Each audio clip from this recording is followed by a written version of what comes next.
After 5 days of demonstrations that in some cases turned violent, protesters are savoring their victory.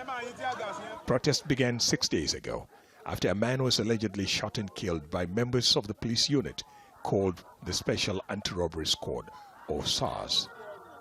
The police chief said dissolving the unit, whose members have further tarnished the image of the police, was necessary for a force that is in serious need of changes.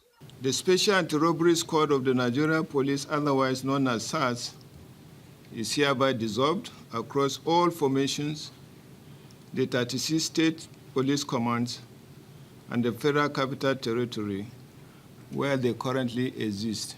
Soon, a new squad will be set up to tackle violent crimes, and that civil society will now work with the police to identify and punish officers found committing abuses. But civil society wants to see officers already accused of murder and other crimes be punished. Buoyed by their victory, activists now want to push for more accountability from judges and politicians. Judicial, corruption is still very, high. Legislative corruption is going on, and executive corruption is going on. So definitely, all the institutions, all the public institutions need serious, reform in order to respond to the yearning and aspiration of Nigerians. You cannot have an organization that is supposed to be run by law and order, and it is completely doing, carrying out its activities with impunity. On the street, many say they've heard it all before. This is not the first time the government have been banned SARS. They are banned it. This is the third time now.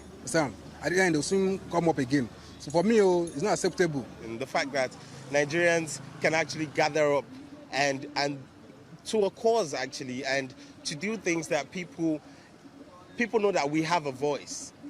They insist dissolving the anti-robbery unit alone is not enough. They want officers guilty of the crimes they've been accused of punished. And that is what Nigerians will be watching out for before the new police outfit is formed. Ahmed Idris, Al Jazeera, Abuja. Osei Ojigo is the director of Amnesty International Nigeria. She says there's skepticism about the decision to dissolve the squad.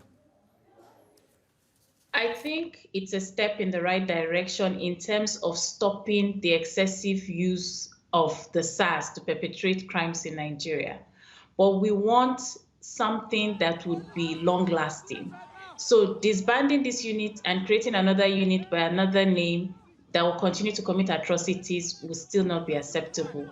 We want a complete overhaul of the practices of the police in Nigeria. They need to respect international law and standards, and they need to ensure that they are operating within the law.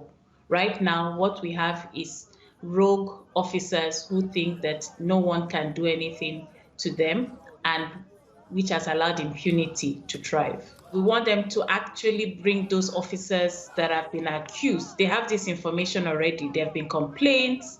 We've also issued reports of several notorious sections in the states where atrocities have been committed. So we would actually have loved them to say, this is what we're going to do, investigate, and before redeploying any officers, to make sure those that have been specifically named or there are complaints against, that they are set aside and they are actually prosecuted.